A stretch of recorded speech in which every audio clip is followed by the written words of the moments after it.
আসসালামু আলাইকুম রহমতুল্লাহি ওবারাকাতুহ। খামার বাড়ি বিড়িতে সবাইকে স্বাগতম।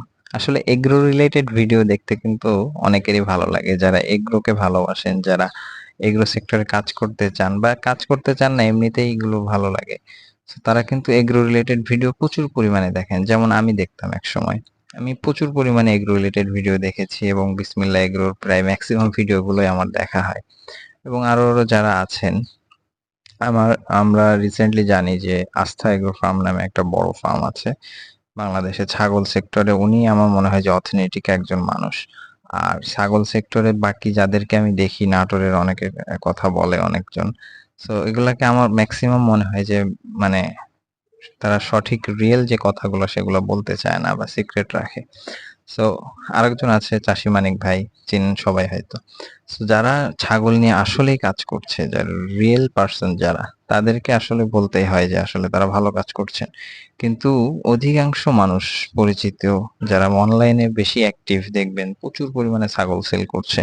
সো আমার কাছে মনে হয় না যে এরা অথেন্টিক। এরা হচ্ছে হাট থেকে ছাগল কালেক্ট করে এবং তারপরে বিক্রি করে দেয়।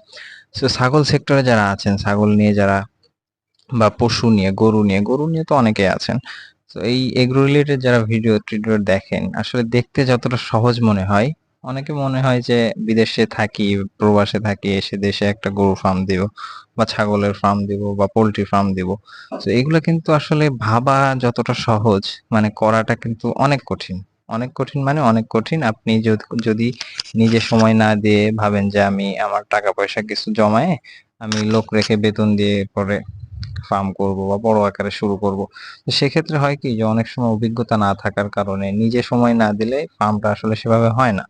মানুষ বেতন পাবে, কাজ করতে আসবে যাবে, মানে সেই রকম ভাবে যে এফোর্ট দেওয়ার যে দরকার সেটা কিন্তু আসলে অন্য মানুষ দিয়ে হয় না। এজন্য নিজের পেছনে খাটতে হবে, কষ্ট করতে হবে, পরিশ্রম করতে হবে, তারপরে এখান থেকে কিছু লাভের আশা করা যায়। তো তারপরেও প্রপার ওয়েতে প্রপার স্ট্র্যাটেজি নিয়ে শুরু করতে হবে, যাতে মানে প্রতিটা ধাপ পার হতে যাতে সহজ হয়। তো এই যে বিষয়গুলা, এগুলা কিন্তু দেখতে যতটা মনে হয় যে আকর্ষণীয়, একেবারে ভিডিওর ভিতরে ফুটাই তোলা হচ্ছে ২-৩ মিনিটে ৫ মিনিটে, কত সুন্দর দেখতে মনে হচ্ছে, হ্যাঁ? লাভ আর লাভ, এগুলো আসলে কিছুই না। জাস্ট এটা একটা সিম্পল। আপনি যদি সকাল থেকে নিয়ে সন্ধ্যা পর্যন্ত একজন খামারির সাথে থাকেন, তাহলে আসলে বুঝতে পারবেন যে আসলে তার দিনটা কিসের ভিতর দিয়ে যায়।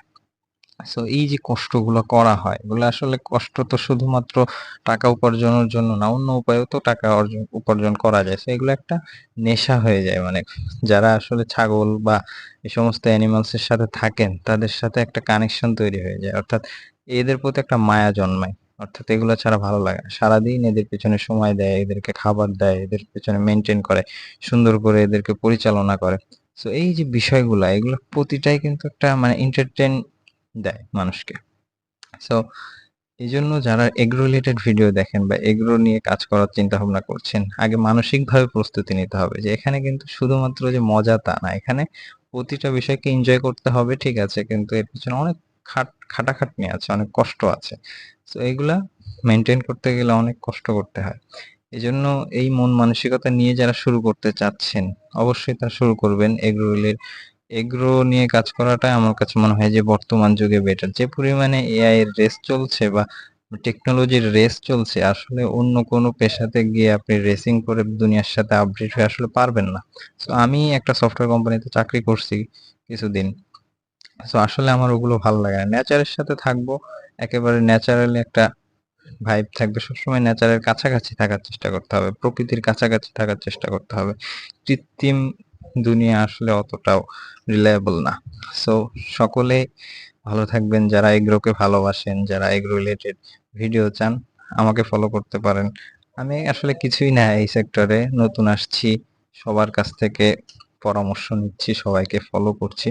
তো সকলে ভালো থাকবেন, আমাদের জন্য দোয়া করবেন, আল্লাহ যেন আমাদের মাকসাদ পুরো করেন এবং আমাদের ব্যবসায় বারাকা দান করেন। সকলে ভালো থাকবেন ইনশাআল্লাহ। আসসালামু আলাইকুম ওয়া রাহমাতুল্লাহি ওয়া বারাকাতুহু।